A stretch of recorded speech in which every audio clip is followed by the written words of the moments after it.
Hello, and welcome to Introducing Me. I'm your host, Sarah. I started this podcast to get to know other people and lifestyles while discovering more about myself. Each episode, I will give a new guest a chance to discuss their background, culture, interests, or whatever they want to talk about to help increase all of our own worldviews. Today, I would like to introduce you to Marjorie Turner Hollman. She is an author of multiple easy walking guidebooks. After having life-saving brain surgery, she was paralyzed on her right side, and now she strives to open the outdoors for those with mobility issues. So Marjorie has some great stories to share, and I'm looking forward to talking with her today. So Marjorie, why don't you go ahead and tell us a little bit more about your story? Oh, thank you so much, Sarah. It's really nice to meet you online. And my story, golly, like anyone, there's tons of things to any of our stories. My focus for these podcasts, I'm hoping to encourage people to get out and explore. The outdoors is very healing. It's been healing for me. And as you were saying, I was left paralyzed. And over the past close to 30 years, I have regained a measure of mobility. I still need support to get outside. I use hiking poles to keep me balanced, especially when I'm off paved trails. But it's been something that's helped my heart and helped my spirit and has become something that's made connections with a lot of people. Between my Facebook group and my written books and presentations, I meet people all the time, and it feels like it's given me something to give back when anytime a person has serious life changes. At least for me, it's am I ever going to feel like I have anything to give back? Because all I am doing is taking, and that feels really crappy. It's nice to feel like we have something to give. And that's what Easy Walks has done for me. It's been a tool for helping me to give back. And so have you always been into the outdoors and getting outside even before you started your healing journey?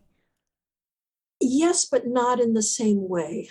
I grew up in South Florida. I jokingly called me a Florida beach bunny, but I was desperate to see snow. And as soon as I had a chance to go to college, I said, I am going where there's going to be snow. All of my siblings did the same thing. It's kind of funny. It's whatever you don't have, you wish for. And I came up to New England. I didn't want to go farther south because I wanted to make really sure that I would see snow. And indeed I have. And haven't gotten tired of it yet.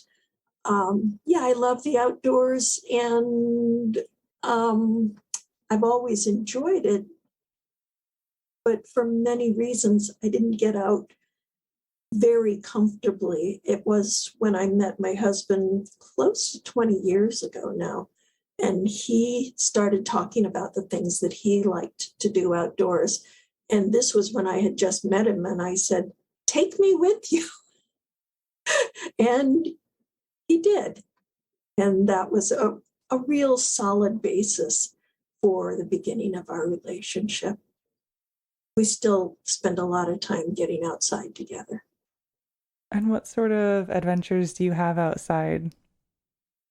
I take easy walks because that's really all I can do. I still have serious paralysis. I've got atrophied muscles, frozen ankle, dropped foot that makes it so I can trip pretty easily. So what I've described, what makes an easy walk, a lot of times people just think, well, it's short, so it's easy. And they don't ever tell about trail surfaces.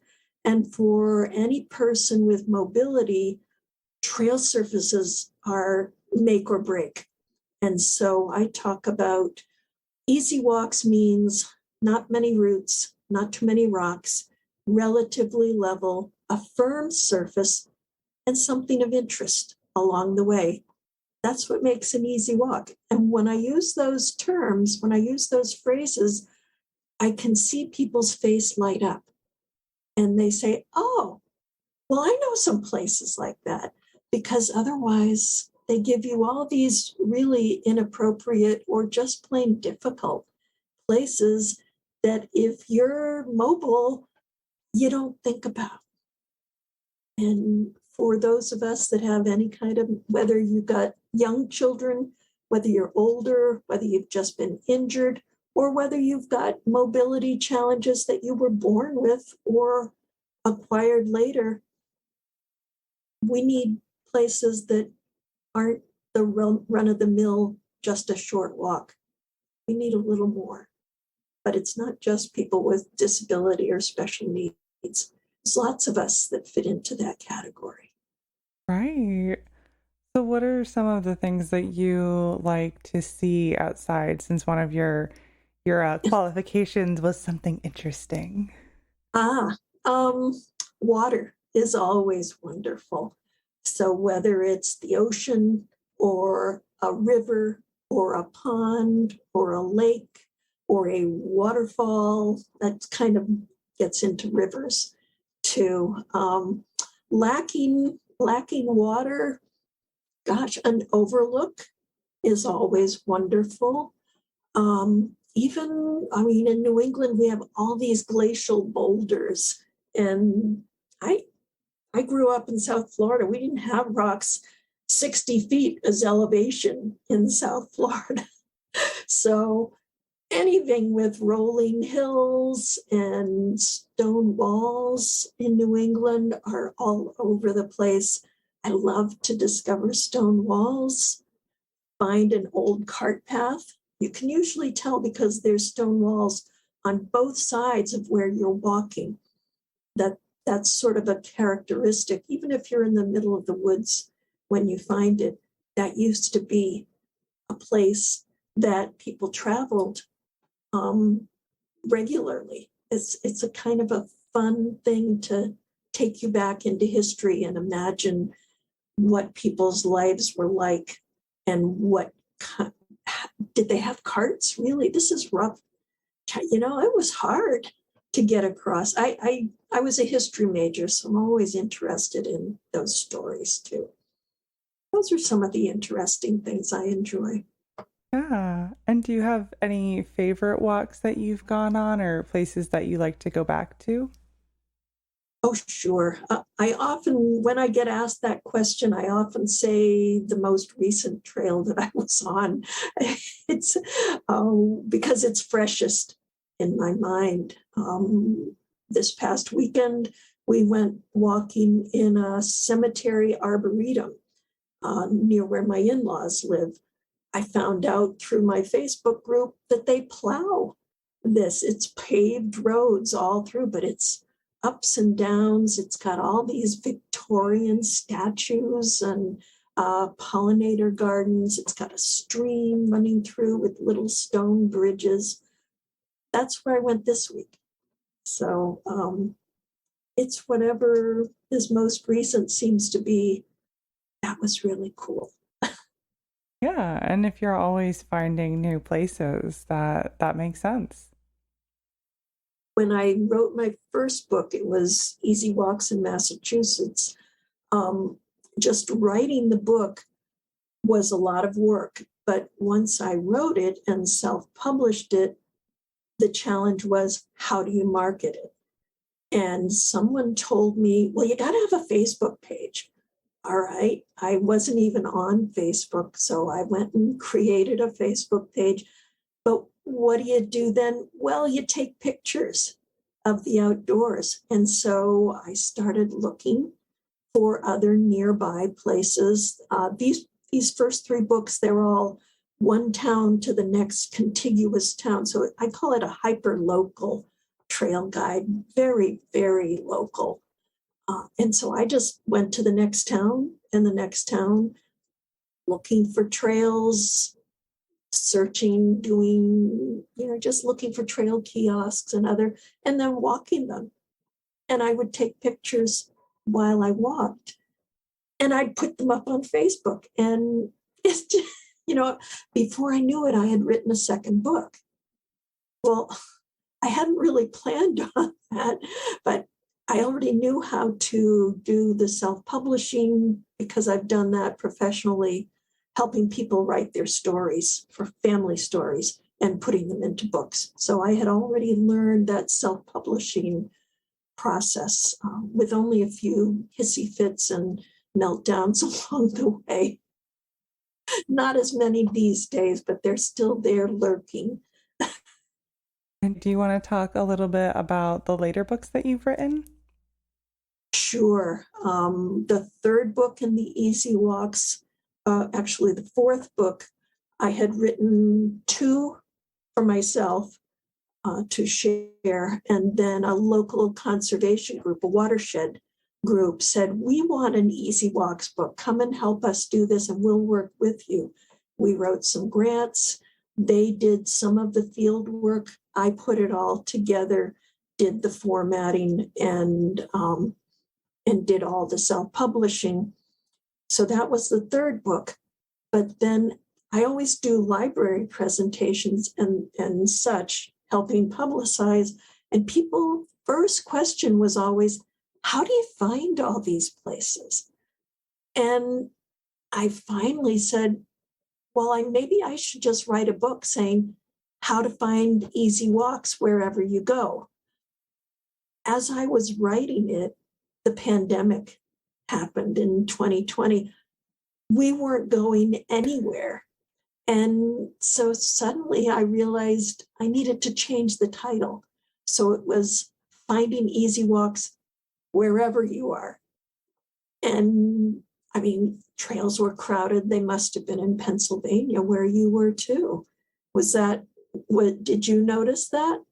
It was definitely more people were out and about. And even like the neighborhood I'm in, my partner and I joke now there's a family and we saw the family when they got their puppy walking and then the mom got pregnant and now they've got the baby and we also have a rail trail and that is very popular all year when it's not snowing. Mhm. But definitely more so in the pandemic as well. Yeah. So, that was my thinking was I'm in Massachusetts. I can't really help people that are out of the 37 towns that I've covered with the first three books, very intensive.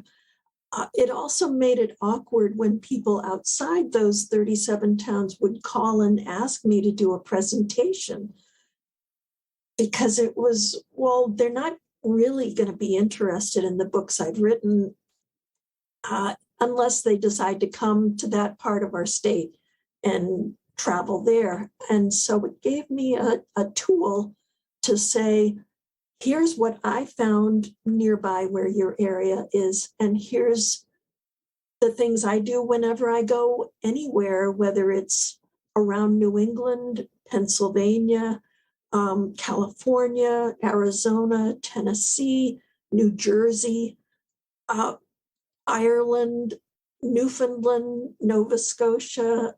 We've gone to all those places and we found easy walks in every one of those places. So it was trying to quantify what is it we do. It was a big challenge, but it was a good one to finally say, well, here's what we do. It's not that we're just lucky. We have a system. My husband does a lot of the finding when we're traveling beyond because he uses Google Earth. He does website searches. He looks at an area. I'm more after we've gone someplace and I can see where we've been, then I look at the maps and say, oh, okay. So we cooperate that way. And your most recent book, what is that one about? Okay, my most recent book came about, again, these were things that when I was telling you that interviews and interactions with other people. I was interviewed by one of my colleges. I went to two different ones for their alumni magazine. And it's a Christian college. I talked with the woman about my experiences being in the outdoors, what it meant looking for wonderful places, uplifting my spirit, not particularly a religious focus, at least not that I felt was communicated, but the title that she put on her profile of me was A Liturgy of Easy Walks, which kind of shocked me because I didn't realize what I was communicating real specifically. But as soon as I read it, I said, I think that's my next book. But now it's up to me to figure out, what is it? And I have lots and lots of blogs that I've written, probably over 500, that are places that I've visited that are just outdoor places that I document and write about. I also have essays that I started writing after I fell ill with this brain tumor and surgery and paralysis. They weren't really blog posts. They were simple emails that I sent out back years and years ago when email was new and it was exciting to get one or two in a day. And so this was a way for me to engage people. I wasn't able to drive for 7 years because of how ill I was, but this was a way to have people interact with me. My kids were young. I told stories of adventures with them and my neighbors. I had a wonderful neighbor who would throw a party at the drop of a hat, or us celebrating an anniversary when the sandbox got built, or Valentine's, or graham cracker gingerbread houses. The parties usually only lasted 15 or 20 minutes, but they made great stories. People would write me back and say, I wish I lived in your neighborhood. I also wrote more contemplative books, or just emails saying, just reflecting on a changed life. And what do you do when you find yourself with a changed life? And my cousin had challenged me, write every day. And I kept writing these basically finished essays day after day after day. I had a computer mishap and I lost all of them. My cousin, who was a librarian, had cataloged them by date and sent them all back to me. And a whole lot of those rescued emails ended up in my book, My Liturgy of Easy Walks. A few more recent, but an awful lot of them were from those early years when things were hardest. My life is much easier and much more stable now. I don't find myself reflecting nearly as much. It's sort of when those hard things that Tolkien writes about, I think probably in The Hobbit, about when things go well, there's not a lot to say. It's when there's hardship and things go wrong, that's where the stories are. Right. And are you thinking of writing more books? I haven't figured out what that is yet. I'm actually way behind in just keeping up documenting our travels. We had a wonderful, about 3-week trip down to Tennessee and back to see my grandboys, who I hadn't seen really in 2 years. And we got down and spent a week with them and did things, but we took bike rides all along the way. I think I was mentioning to you, we found rail trails in Pennsylvania, in Maryland, in West Virginia, in Virginia, and Tennessee. And we have an adaptive tandem bike. I don't have enough balance to ride a bike alone. My husband built a tandem bike with a bike builder. It comes apart in two pieces, so we can put it in our truck, and then we have a camper that we tow. So we carry all of that along, and once we're in a place we can leave the camper, then we can go to a rail trail, put the bike together, get it all set. This is the royal we I'm talking about. He's the bike mechanic. I get on the back, he provides the balance, I hold on, and my heart sings. Because we can go 20 miles. I can walk less than 2 when the weather is optimal. But on our bike, I can see so much, and it makes my heart sing. It's truly wonderful to hear how much joy your husband has brought with bringing you to the outdoors and getting on all of these adventures. Mm-hmm. He's the one that taught me to use hiking poles. I was very resistant. I don't like any kind of change. I'm very resistant, and I sometimes say I do that kicking and screaming, and I wish that I could be graceful, and I'm just not. But yes, he has very patiently try one stick. You could do better trying two. And now I'm an evangelist for hiking poles. And I see people staggering on trails, and I just want to stop them and say, have you ever tried these? They really make a difference. I'm such a hypocrite because I was so resistant. But, it's a smoker that quits, and then they want to convince everybody else that they should quit. Exactly. That is truly great. Now, would you be willing to share a little bit about the brain tumor and what that part of your life was like? Sure. That's a pretty open book. I was reluctant to talk about it with the first 3 books. I didn't want that to be the focus. I don't like feeling like people are looking at me as disability. I like to be seen as a person.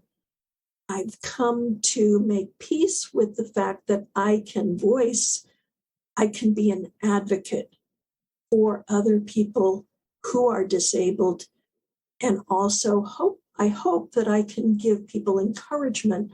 Not that if I can do it, you can do it, but whatever you can do, figure out ways to find the support you need to do it. I don't do things without support. I don't go walking without somebody with me. It means sometimes I don't go, and that can be frustrating. I don't have that independence, but I get to do a lot. It means you have to learn how to ask for help. When I discovered that I had this brain tumor was because of a grand mal seizure. Very quickly, I was diagnosed with having a tumor that was doing really bad things to me and needed to get removed very quickly. I knew it was serious. Boy, I knew I might not make it. It was really a very large tumor. It did take 12 hours to remove as much as they could without killing me, and it nearly did. I made it through, and everyone was surprised when I woke up that my entire right side was totally paralyzed. That was not a fun time. It took me about 2 years to be really okay that I had survived. A lot of pain, a lot of scariness. I couldn't work. I was a single mother.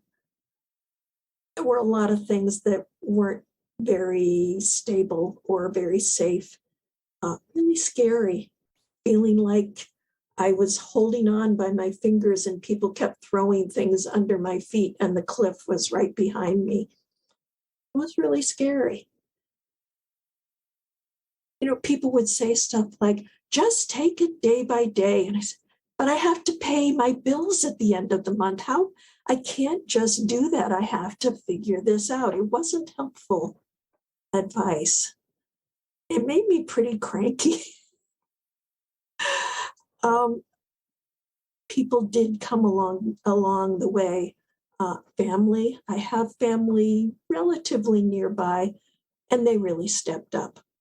They fended off the bill collectors. They got social workers to come in and help me understand what social services were available to me as a mother with young kids. You know, there were a lot of things that I needed help with, even going to the grocery store. And an acquaintance found out what was happening with me. And she said, well, I go to the store every Monday at 10 o'clock. I'll pick you up. And she did that for the next 7 years, every week. You know, you can't just line all that up. And yes, there were gaps when things didn't happen that I needed. It isn't just put it out there and everything happens.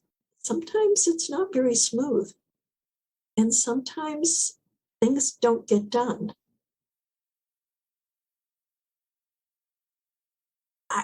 I was very lucky, but I also learned how to ask for help. I called it spreading the net wide, that you don't ask just one person all the time. They get tired. They get tired of doing everything. And I learned to just call people up. We didn't have email when all this was going on. So I thankfully had my voice. My voice was not affected. It felt scary because what would have happened if I had lost my voice? That terrified me. I'd call people up and say, you have to say no if this isn't good for you, because then I feel like I can ask you another time when it might be. So please tell me no if this isn't good. I gave them permission to turn me down and make it easy and not make them feel guilty. And I always said, I've got other people I can ask. Just, I thought of you first. Eventually, I'd find somebody who could help.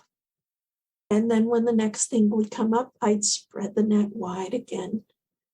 And just practicing doing this over and over helped me get through the shame of needing to ask for help. For whatever reason, I think it's a lot in our culture. Maybe not everybody feels that way, but I think a lot of people feel a lot of shame if they need to ask for help. I know I did. And at this point, even things like going to church and watching our priest prepare the Eucharist, he was doing the giving. And I thought, well, if there's nobody there receiving, he's done this for nothing. That somebody's got to do the receiving. We can't all be givers all the time. It has to come back as well. It's that finding that balance, finding what we have to give and feeling confident that we have it to give and that we have value. It's a hard thing to really believe deep down, but I got a lot of practice. Yeah, and I think it's great to hear of the people who did step up and that you had that support. And also, even just to hear, giving people the opportunity, like it's okay to say no. And like that doesn't mean I'm going to write you out of my life. Like, don't feel guilt for saying no. And I think that's important to hear, because I do think it is hard for a lot of people to ask for help. That I know it was for me. Meant that I had to be very conscious of it, but I didn't have a lot of choices. I had my kids to take care of. If I didn't have them, I don't like to think what I would or wouldn't have done. There were things I did for them that I wouldn't have done just for myself. They kept me going. They're still pretty special. I'm really lucky. And now I have grandkids. Yep, exactly. And now you have grandkids. I do. I never thought I'd see my children grow up. And now I'm able to see my grandkids. That's a miracle to me. And you said how, it kind of took you the couple of years to kind of come to terms with how things had happened. And now you're not fully paralyzed, though you do use assistance when doing your easy walks. So what was that physical recovery like for you? When I woke up from the surgery, the first thing the medical people did was check my reflexes, rub my feet, and ask, could I feel that? I said, yes, I can. And they said, oh, that's good. That tells us you may regain movement in these limbs that you can feel. What they didn't tell me was as I gained some movement, even really right away, because I could feel it was good that I did, I had hope, but I could feel everything. And it really hurt because these healthy muscles suddenly couldn't move. It's like putting you in a straitjacket. These healthy muscles move. That's what's part of our natural babies to children. You watch toddlers. If they're healthy, they just move and don't stop until they collapse and sleep. That's what healthy muscles do. I had healthy muscles that couldn't move. There was a lot of pain there. I couldn't sleep on either shoulder because either way it hurt. I had to sleep flat on my back. And it took a lot to fall asleep. There was a lot of pain. Emotionally, it was very painful. About 6 months after the surgery, I started having seizures, but I didn't have the words to explain, and I kept getting brushed off. The doctors I called kept saying, well, I have people that they have stuff 6 and 10 and 20 times a day, and you're saying once every 2 weeks. Doesn't sound like such a big deal to them. They didn't understand that I would be basically wiped out for 2 weeks and could hardly get across a room again. And I finally, when this seizure happened, when I was in the room with a therapist, I'd gone to therapy just because I needed to talk things out. And she looked at me and I said, my arm won't move. And she said, have you told your doctors that? I said, well, not really. I think that's important. And as soon as I used those words, they said, oh, those are seizures. Because I'd been told this was depression. And they were giving me depression medication when I was having uncontrolled seizures. I had seizure medication, but it wasn't at the right dose. It wasn't effective. So yeah, it nearly finished me off, but I didn't want my children to find me. That's another how they kept me going, because I was ready to give up. It was really, really hard. And so when did you get to that turning point of, hey, it's getting better? I found a seizure specialist. Who knew? And she immediately said, well, we're going to start changing medication. The other doctors were afraid to do it. And she said, oh, yeah, we have to do that all the time. We'll find something that works. We'll try. And I felt like I had somebody on my side instead of getting dismissed like many, many women with health issues are very easily dismissed. It's not fair, it's not right, and it happens. I was one of them. So now that you're kind of on the other side of all of that and you've got your easy walks, what is it that you hope to continue to do? Oh gosh. I use the word muddle a lot. I think a lot of us muddle. When people talk about goal setting and you have to have goals, and my own experience is I mostly figured out the next thing to do when I can figure it out. And I don't have grand goals. I don't have, oh my goodness, this is what I've always wanted to do. This is what I've always dreamed about. I never really was quite that person. I mostly wanted to have some warm relationships, some joy, some adventure when I could manage it with support, because I'm not a single adventurous person anyway. I do better having some company along the way. So I've never really had goals. I'm trying to get through this next day and being open for whatever opportunity presents itself as it does.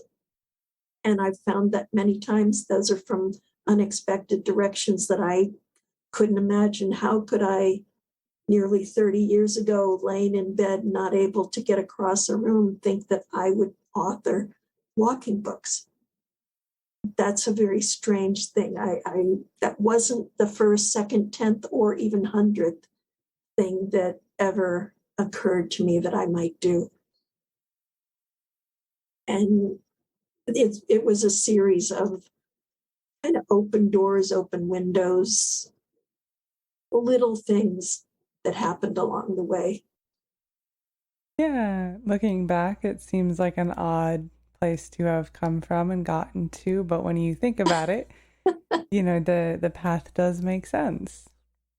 Well, I learned first along the way how to do self-publishing. And that was because I had listened to a podcast kind of like this, and the theme was out of the box jobs for freelance writers. I had been writing for local newspapers. That's part also of what I wrote, some outdoor articles for the local newspaper that eventually got me to this writing easy books, easy walks. The out of the box job for freelance writers was the world of personal history, helping people write their family stories or their individual stories. Another way is to call it ghostwriting. Basically, you interview a person, let them talk, record the stories, transcribe it, and then transform it into readable narrative. I started doing that. It was much easier to do it for free than to persuade people to pay me. That's the hard part.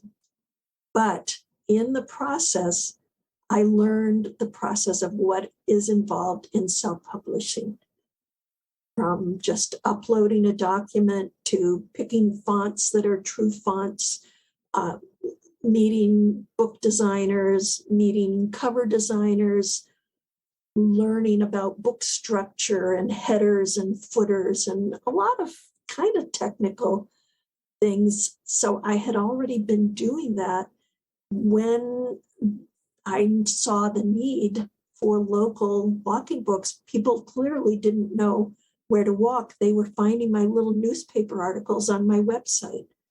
And I said, I think there's a need. And once you recognize a need, then you say, how can I go about meeting that need? I realized I might be the person to do that. And I said, I know how to make books.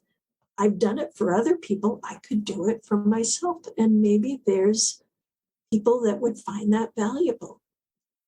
And they have. Yeah, I think it's great that you decided to do this to fill a need for other people, and it's your way of giving back, as you mentioned early on. I think that's truly great. No, thank you.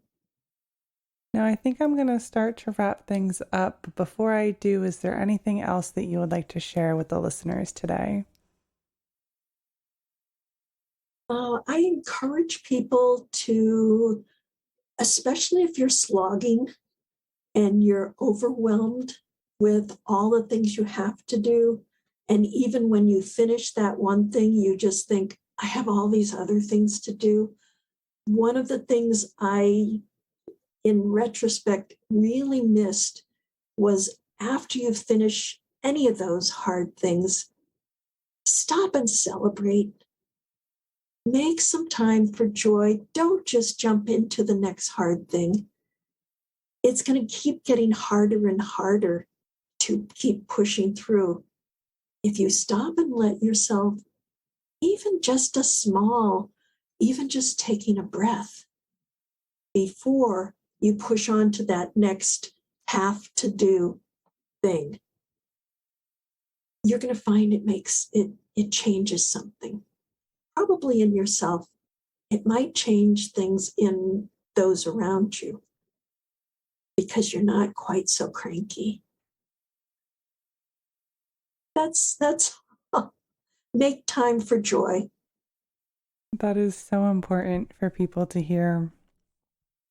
Now, at the end of all of my episodes, I do ask my guests a random question that's different from what we've been talking about. My question for you today is, what is your favorite day of the week?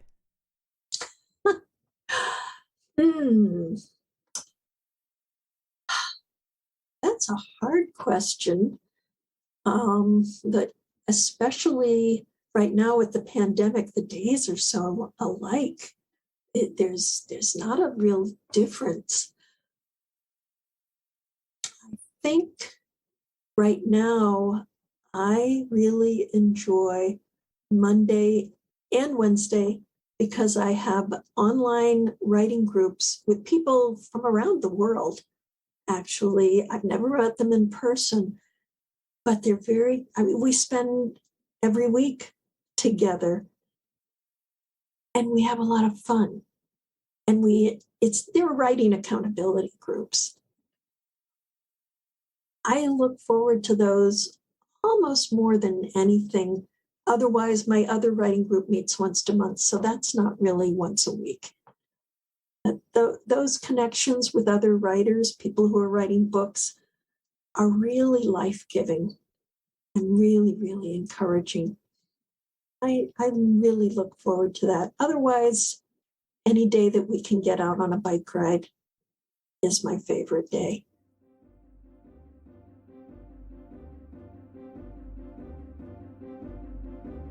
All right, that brings this episode to a close. I, of course, will be leaving links for Marjorie in the description.